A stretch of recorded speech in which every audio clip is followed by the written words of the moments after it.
I've been a 911 operator for 15 years. I've gotten every call you can imagine. Car crashes, break-ins, fires, medical emergencies. Without me, people die.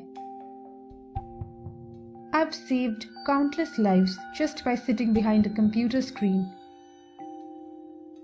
Maybe I wasn't running into burning buildings or performing open heart surgery, but I like to think that I am a hero in another fashion.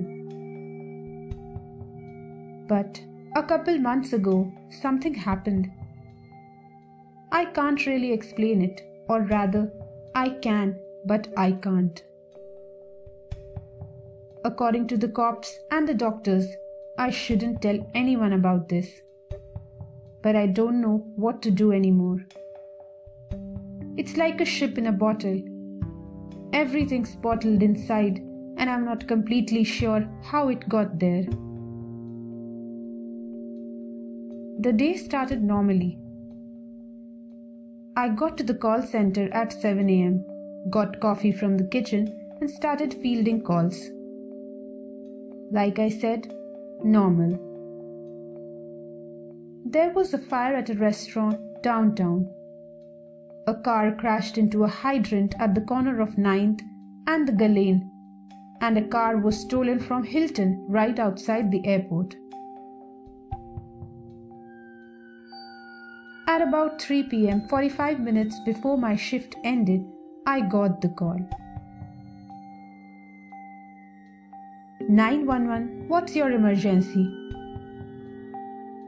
Someone's in my house, a woman cried out. It was obvious she was frightened. She spoke in a rapid whisper, and her breaths were heavy, like she was lying on her stomach, probably hiding. Okay, ma'am, stay calm. Where are you calling from? I tried my best to remain calm. After all this time, and the countless home invasions I've had to listen to, you'd think I was used to it. I never had though. She told me her address as I punched the number into the computer. Her breathing had fastened in my ear, and I could hear a rapping on wood. I thought maybe it was her nails on the floor or a necklace dangling haphazardly, so I ignored it. I am dispatching officers to your location now. I paused for a minute as I tracked their arrival time. Damn it, they're about 15 minutes out. Traffic had backed up to the next country after that hydrant accident, and all the officers had been rerouted across the city. What's your name? I asked, trying to calm her nerves. That was so clearly pounding through the phone lines. Mindy. Yeah, Mindy, I think. This caught me off guard, but I wrote it off as confusion in the moment. God, I wish I hadn't. Okay, Mindy, is there somewhere out there? Is there some place you can hide? Yeah, I'm in my bedroom, under the bed. She sniffled in between near silent sobs. Suddenly, there was a loud pounding, like someone had taken a baseball bat and beaten a wall with it, searching for a way in. Oh my God, they are at the front door. She screeched, and I furrowed my eyebrows. The front door? I thought they were inside already. What? I blurted out. I don't think I meant to, but I had to. My door? They are at the front door. Ma'am, you said the intruders were already inside. Are there more? There was a bang and a shatter, then a scream. It was piercing, and I grabbed at my earpiece, throwing it back on the desk and launching myself in my seat.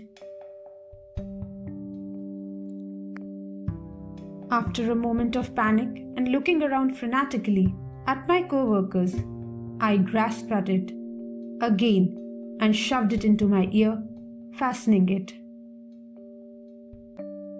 There was nothing, not even a sniffle. You know how people say silence is deafening? Well, that's how it felt on the other side of the line.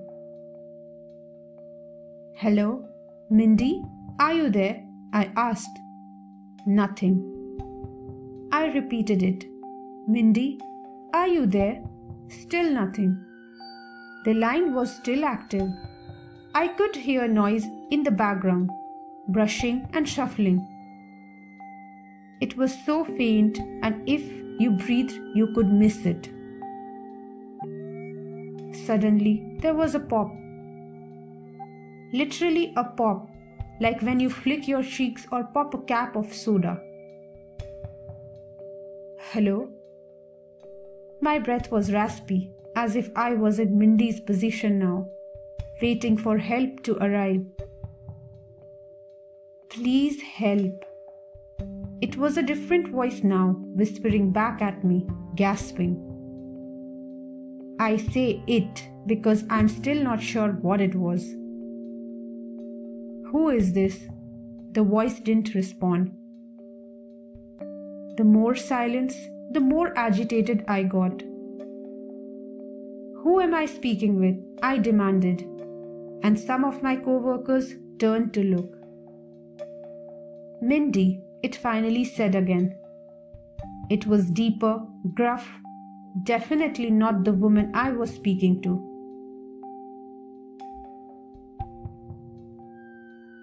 "You're not Mindy. Where is she?" I peered back up. I noticed the dispatch time. 5 minutes. Of course. "I am Mindy," it said again, angrier than Mindy had ever been. I could hear a twinge of southern accent deep in its voice somewhere. "What's your name?" I asked again. There was a groan on the other end that parted ways for another bout of silence. "What's your name?" it repeated back at me. Except its voice crackled like the broken up end of a phone call. It sounded like a mix between the new man speaking and Mindy. Still terrified and crying out for help, I could imagine what she felt in those last moments. God, I hoped she had been all right. I was wrong.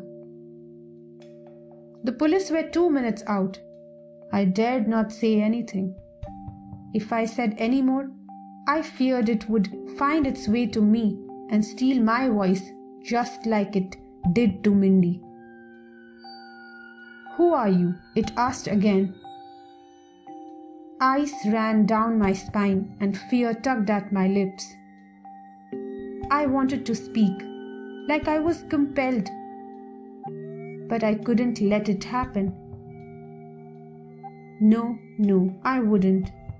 My eyes darted around looking for anything to help my compulsion, to stop myself from saying my name. "Who are you?" it asked once more, and I could practically feel its breath in my ear. I imagined it smelled like garlic or something else that retches at your nose hairs and makes you want to cry.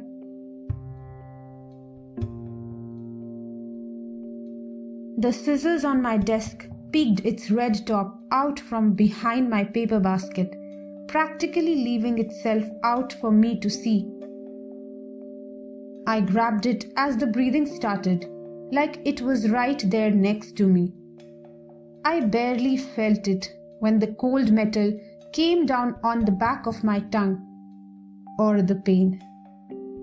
I didn't even register the blood drop down my chin. Amelia, the woman who sat directly at my right, looked over and let out a horrid gasp, like someone had just been killed in front of her.